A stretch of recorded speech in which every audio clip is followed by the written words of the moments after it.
안녕하십니까. 부동산 투자 시장에서 열심히 기회를 찾고 있는 덩치입니다. 12월 중반 정도가 되었으니 많은 곳에서 이미 부동산 시장, 내년도 부동산 시장 전망에 대해서 의견을 밝혔고, 또 앞으로도 많은 분들이 부동산 시장, 내년 부동산 시장 전망에 대해서 의견을 내놓게 될 것입니다. 여러분은 내년도 부동산 시장은 어떻게 펼쳐질 것이라고 생각을 하십니까? 여러 연구기관과 많은 분들의 내년도 부동산 시장 전망을 살펴보면 다음과 같이 요약을 할 수 있을 것입니다. 매매 시장, 매매 가격은 보합 또는 하락할 것이고 전세 가격은 상승을 할 것이다.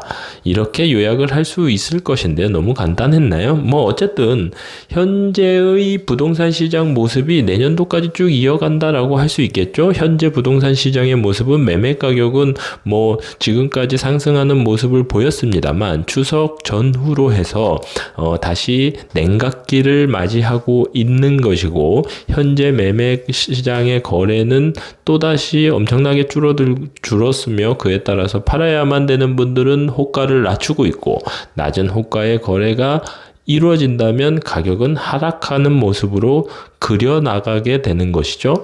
따라서 현재 매매 시장은 다시 보합을 넘어서 하락세로 돌아섰다라고 할 수 있을 것입니다.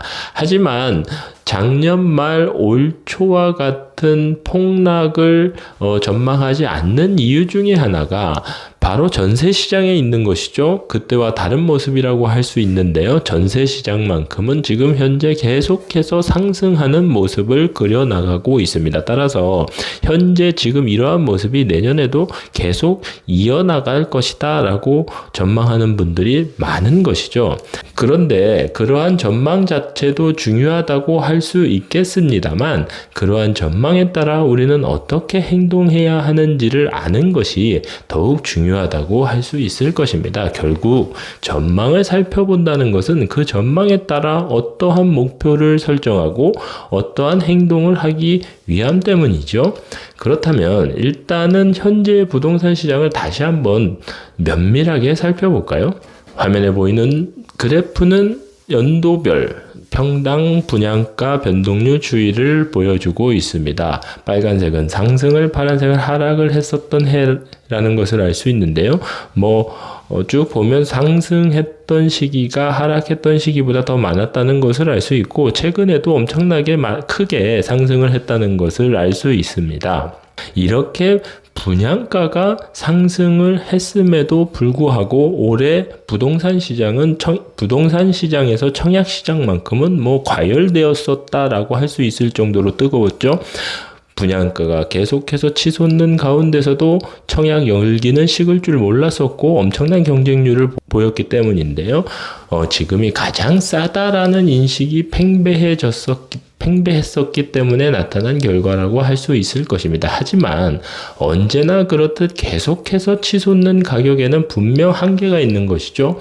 따라서 지금은 높아질 대로 높아진 분양 가격에 더 이상 수요가 따라붙지 않는 모습을 보이고 있습니다. 흡사 작년 말로 다시 회귀한 느낌까지 받게 되는 것인데요.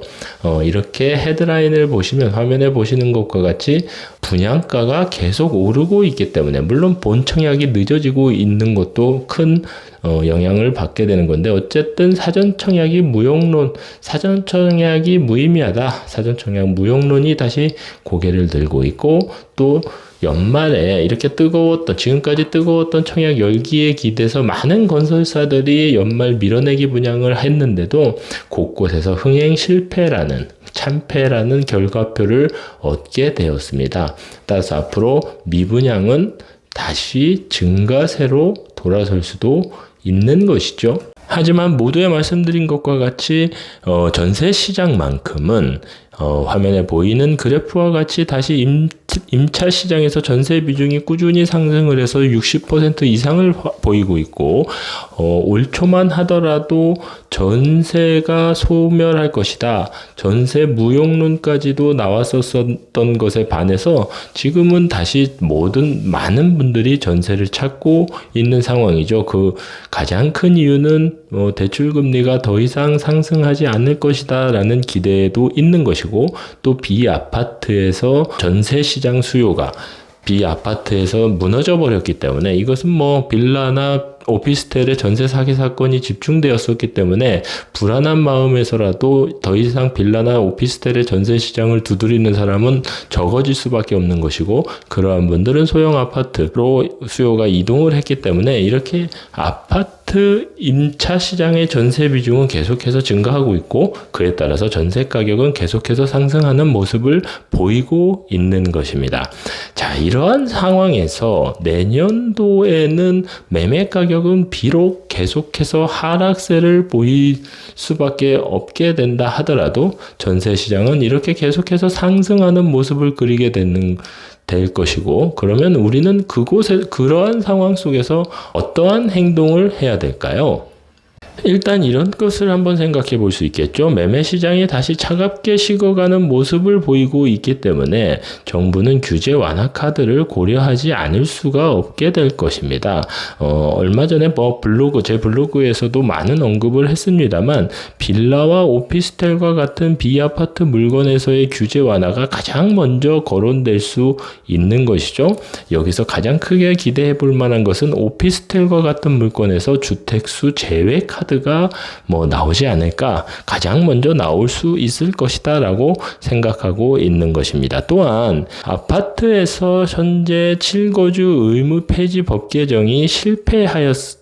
얼마 전에 최종 실패 법 개정이 처리가 되지 않았다, 불발이 되었다라는 우리는 보았는데요. 정부가 그런데 이것은 약속을 했었던 것인 만큼 실거주 의무를 폐지하는 것까지는 못하겠지만, 적어도 입주 시점에서 전세를 놓을 수 있는, 실거주를 하지 않고 전세를 놓을 수 있는, 그래서 보유하고 있는 기간 동안에만 실거주 몇 년간의 실거주 의무를 채우기만 하면 되는 것으로 규제 완화를 할 수 있는 카드는 충분히 나올 것으로 생각을 하고 있습니다. 이는 법 개정이 아니라 시행령을 통해서 가능한 것처럼 지금 논의가 되고 있기 때문이죠. 그리고 마지막으로는 취득세 완화 카드도 나올 수 있지 않을까 생각을 하고 있습니다. 이는 22년에 정부는 이미 발표를 했던 상황인 거죠. 22년 말에 취득세를 완화할 것이다라고 발표를 했는데, 이 또한 국회에서 통과가 되지 않고 있는 상황입니다. 따라서 내년 총선 전에는 통과가 되기가 쉽지 않을 것이다 라고 생각을 하고 있습니다만, 여론에 따라서는 급격하게 논의가 진전될 수도 있는 것이고, 그렇지 않는다 하더라도 총선 결과에 따라서 총선 이후에는 다시 많이 언급이 될 수밖에 없게 될 것입니다. 지금까지 가정법에 의해서 말씀을 드렸지만, 내년에는 이렇게 많은 규제 완화가 다시 논의가 될 것이고, 그 중에서 일부분은 시행이 될 것입니다. 그리고 이미 신생아 대출 27조 원 규모의 신생아 대출은 예고되어 있죠. 거기다가 앞서 말씀드린 것과 같이 전세 가격은 계속해서 상승을 하고 있는 모습이 나타난다면, 결국엔 매매 가격 또한 계속해서 하락하는 모습을 보이기는 적어도 어렵다라고 생각을 하고 있는 것입니다. 따라서 매매 시장의 경우에도 내년에는 상저하고의 모습이 나타날 가능성이 높다라고 할 수 있는 것이죠. 그렇게 전망을 한다면 지금부터 내년 상반기까지는 다시 한번 우리에게 찾아온 기회의 시간이라고 할 수 있는 것입니다. 이렇게 생각을 하고 있기 때문에 저는 지금 현재 임장의 횟수를 계속해서 늘리고 있는데요.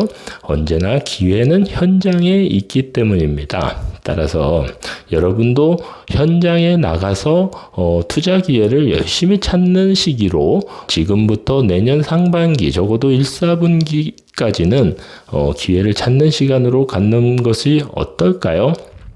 항상 투자자 여러분의 성공적인 투자 이어나가시기를 응원합니다. 감사합니다. 영상이 좋았다면 구독, 좋아요, 알림 설정 부탁드립니다.